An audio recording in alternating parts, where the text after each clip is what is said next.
Please remember this, that no one can close the door that God has opened for you. Ang ganda po, no? Walang sino man ang makakapagsara ng pintuan kung ito ay binuksan ng Diyos para sa iyo. Dahil ang para sa iyo ay para sa iyo.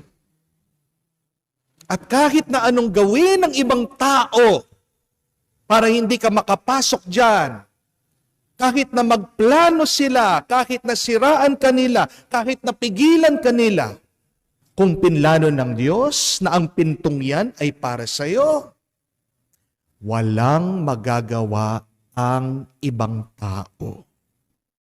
Kahit na maging hadlang ang ibang tao sa iyo, kahit na gumawa sila ng masama, huwag kang mag-alala dahil mas makapangyarihan ang Diyos kesa sa sino mang tao.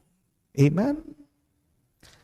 Yan ang kwento ng unang pagbasa. Napakaganda. Balikan niyo.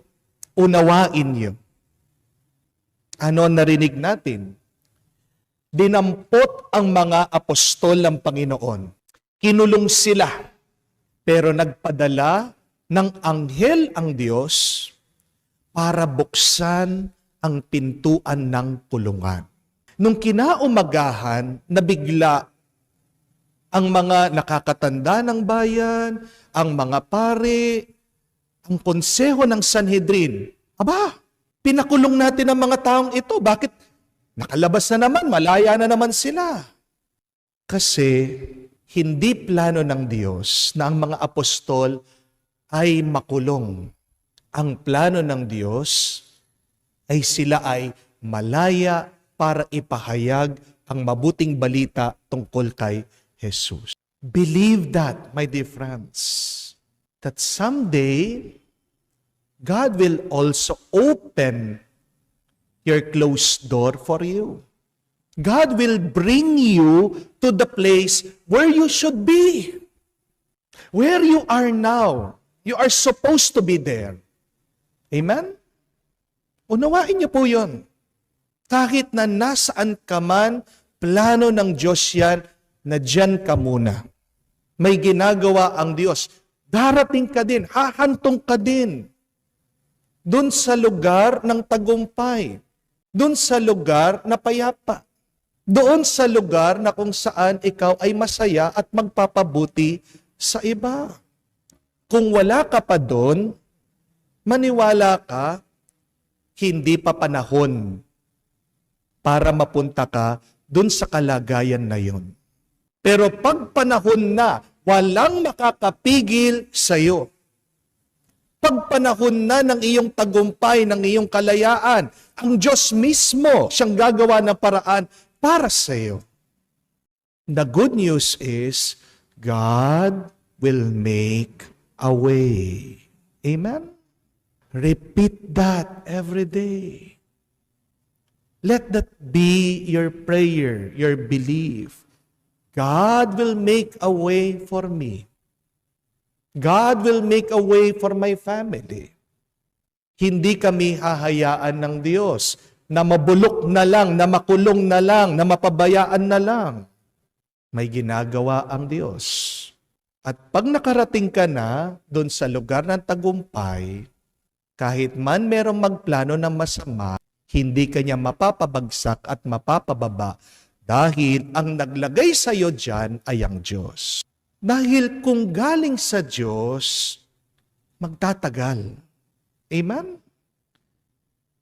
Pero kung galing lang sa masama, hindi yan hahayaan ng Diyos na manatili. Kaya nga huwag tayong mag-alala. Kung meron man naninira sa iyo sa opisina, ang Diyos ang magtatanggol sa iyo. Kung man ikaw ay nagninegosyo, meron naninira sa iyo para malugi ka, huwag kang mag-alala. Alay mo sa Diyos. Magdasal ka. Kung ang Diyos ang nagbigay sa iyo ng negosyo, ang Diyos din ang gagawa ng paraan para yan ay lumabong. Magandang itanong yan. Ano yung mga saradong pintuan ng buhay ko na gusto kong pabuksan sa Diyos? Sarado pa rin ba yung application para sa visa? Hindi ka pa nakakapunta sa ibang bansa? Manalig ka, maniwala ka. Pag ang Diyos ang nagbukas niyan, tuloy-tuloy. Sarado pa rin ba ang mga oportunidad kaya hindi ka nakakabayad ng utang? Manalig ka, maniwala ka sa Diyos. Pag binuksan niya yan, pag binuksan niya ang mga oportunidad, sunod-sunod. Hindi lang pambayad ng utang ang makukuha mo. Sarado ba ang isip ng asawa mo? Hindi ka na mahal, hindi na kayo inuuwian, kayong magpapamilya, kayo ng mga anak mo. Alay mo siya sa Diyos. Pagdasal mo. Pag naliwanagan yan, mananatili, magbabago yan. Hindi mo na makikilala yung iyong asawa. Sarado ba hanggang ngayon yung hinahanap mong pagpapagaling, magandang kalusugan? Magdasal ka, manalangin ka sa Diyos. Ang nakakapagtaka at nakakapagbilib, ito po. Kahit na kinulong ang mga apostoles, hindi sila tumigil, nagdasal at nagpuri sa Diyos. At yun naman talaga ang naging dahilan. Bakit hindi sila pinabayaan ng Diyos? Natunayan nila ang kanilang pananalig sa Kanya na kahit na sa gitna ng dilim, gitna ng problema, ng pagkakulong, hindi nanghina ang kanilang pananampalataya sa Kanya. Do you want God to open doors for you? Then keep on believing, keep on praying, keep on loving the Lord. Amen? Yan po yung ating ipagdasal sa banal na misang ito. Na pag tayo'y napanghihinaan na ng loob at gusto na nating sumuko, sana wag tayong sumukong manalangin at manalig sa Kanya.